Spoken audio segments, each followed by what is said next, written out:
സഹോദരൻ മരിച്ചുപോയി.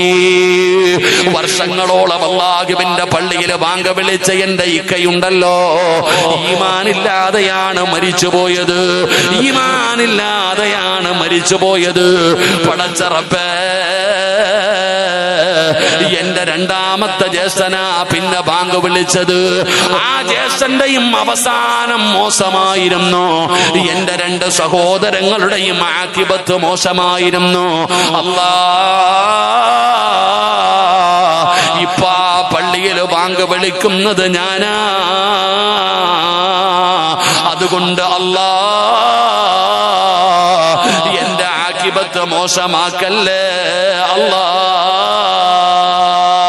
അതുകൊണ്ടാണ് കഅബാലയത്തിന്റെ കില്ല പിടിച്ചുകൊണ്ട് ഞാൻ ദുആ ചെയ്യുന്നതെന്ന് പറയുമ്പോ ആ മഹാൻ അവിടെന്ന് ചോദിച്ചു, മോനെ, നിന്റെ ഇക്കമാരുടെ സ്വഭാവം എന്തായിരുന്നു? അവര് നിസ്കരിക്കുന്നവരായിരുന്നു, അവര് ഖുർആൻ ഓതുന്നവരായിരുന്നു, അവര് നന്മകൾ ചെയ്യുന്നവരായിരുന്നു, അവർ അല്ലാഹുവേ ഒരുപാട് നന്മകൾ ചെയ്യുന്നവരായിരുന്നു. എന്നിട്ടും എന്ത് അവരുടെ അവസാനം മോശമായി പോകാനുള്ള കാരണമെന്താ?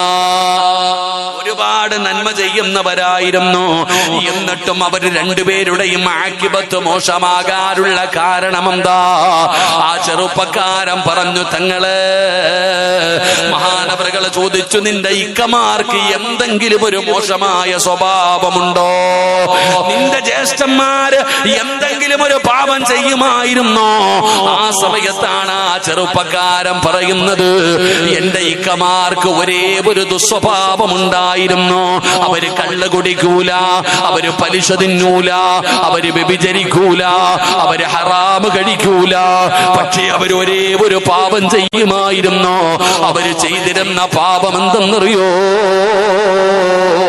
അന്യ പെണ്ണുങ്ങളുടെ ഔറത്ത് കാണുമായിരുന്നു തങ്ങളെ. അവര് ഹറാമ് കാണുന്നവരായിരുന്നു, അവര് ഹറാമ് കാണുന്നവരായിരുന്നു, അവരന്യ പെണ്ണുങ്ങളുടെ ഔറത്ത് കണ്ട് ആസ്വദിക്കുന്നവരായിരുന്നു. മഹാനവറുകൾ പറഞ്ഞു, അതുകൊണ്ടായിരിക്കാം അവരുടെ ആഖിബത്ത് മോശമായി പോയത്. സഹോദരാ, നിസാരമല്ല, പെങ്ങളെ, നിസാരമല്ല. ഈ കണ്ണുകൊണ്ട് കാണുന്നത് നിസാരമല്ല. നാളെ അല്ലാഹു നിന്റെ കണ്ണിലേക്ക് ഈയമുരുക്കി ഒഴിക്കുമെന്ന് നബി മുഹമ്മദ് മുസ്തഫ സല്ലല്ലാഹു അലൈഹി വസല്ലമ തങ്ങൾ പറയുമ്പോ, സഹോദരാ, രഹസ്യമായ ജീവിതത്തിൽ പാപം ചെയ്യാനുള്ള അവസരം ലഭിക്കുമ്പോ